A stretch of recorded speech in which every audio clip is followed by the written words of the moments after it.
How to force yourself to stay disciplined and stop being mediocre. If you really think about it, most discipline advice online feels disconnected from reality. It's usually written by one of two people. The first type has never truly struggled. They'll tell you things like, be gentle with yourself, start small, just listen to your body, which sounds nice, but somehow never stops you from procrastinating for the fifth day in a row. The second type is the opposite extreme. They're like, if you skip one workout, wake up at 4 a.m., sprint barefoot through the snow, and do 500 burpees as punishment. Neither of these approaches actually solve the real problem. Because the real issue isn't that you don't know what to do. It's that nothing forces you to do it. And that's not because you're broken or lazy. It's because your brain is doing exactly what it was designed to do. Why discipline feels impossible? Your brain prioritizes comfort, always. It looks for the option with the least resistance, the least pain, and the most immediate reward. Not the option that makes your life better in 6 months. The option that feels good right now. So when you promise yourself you'll wake up early, work out, focus, or finally lock in, your brain does a simple calculation. What happens if we don't? And if the answer is nothing really, you already lost. You can swear you'll go to the gym at 6 a.m., but if skipping means staying warm in bed with zero consequences, guess what wins? That's why motivation doesn't last. That's why willpower collapses. That's why discipline feels inconsistent. Not because you're weak, but because being undisciplined is still too easy. The truth nobody tells you. Discipline isn't about becoming mentally tougher. It's about making the wrong choice suck more than the right one. Think about the things you already do consistently. You show up to work. Not because you love it, but because getting fired is worse. You pay rent. Not because you're passionate about landlords, but because homelessness is worse. You go to class. Not because you wake up inspired, but because failing is worse. You're already disciplined. You just respond to consequences. So the goal isn't to force discipline through sheer willpower. The goal is to engineer discomfort. To design your environment so that being mediocre becomes inconvenient. Lazy-proof your life. Most people fight their own mind every day. That's a losing battle. Instead, you need systems that work against your laziness. For example, waking up early.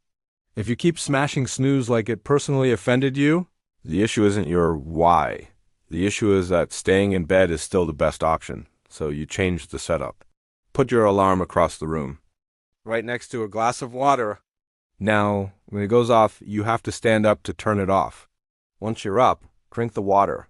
Your body starts waking up. And now going back to bed feels annoying. That's the moment discipline wins, not because you're motivated, but because sleeping became inconvenient. Remove friction from focus. Let's talk about distractions. You sit down to work. You tell yourself you'll focus. 20 minutes later, you rewatching a deep dive on why the Cars movie universe is a capitalist dystopia. Again, not a discipline problem. A convenience problem. Distractions are too accessible. So make them annoying. If your phone is the issue, turn it off and put it in another room, not in your pocket, not face down.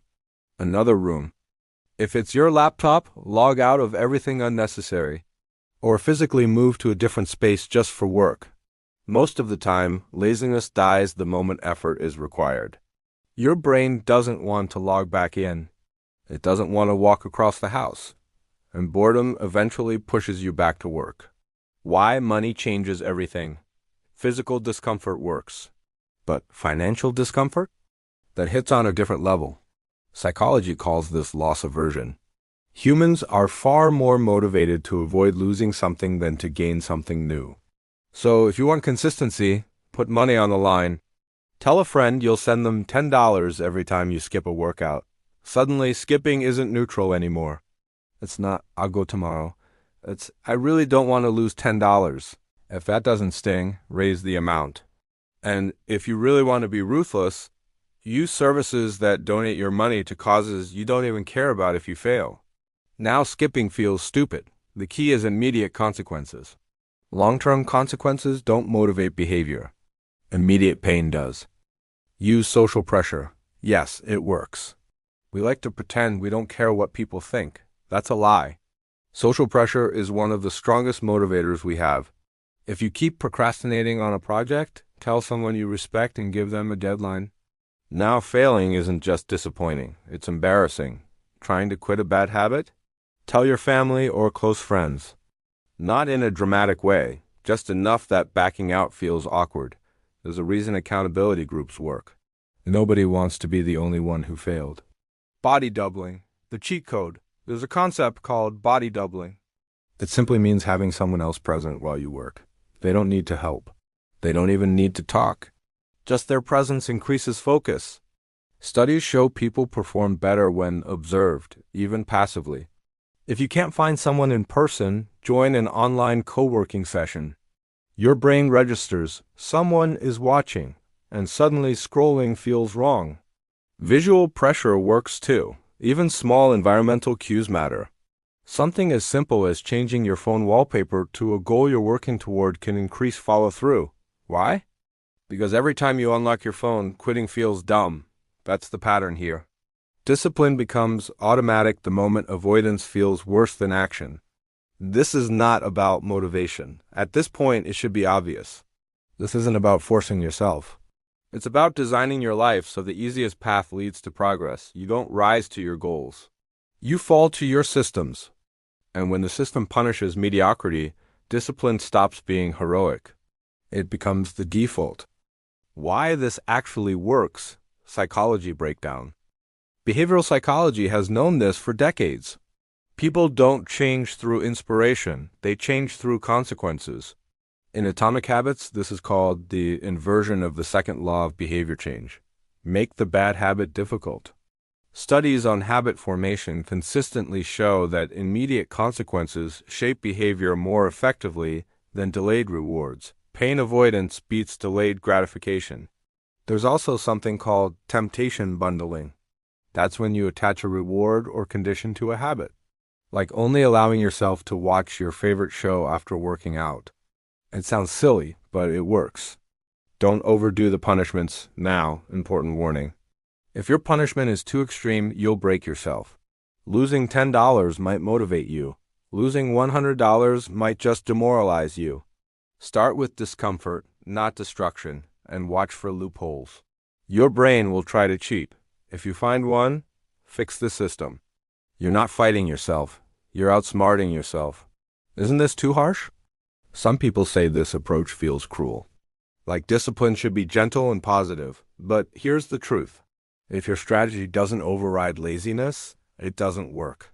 Comfort created the problem. Discomfort solves it. That doesn't mean self-hate. It means self-respect.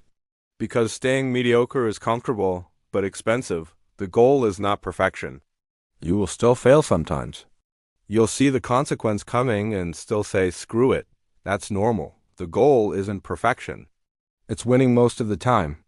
If 8 out of 10 decisions go in the right direction because the wrong choice is just too inconvenient, that's discipline. That's progress.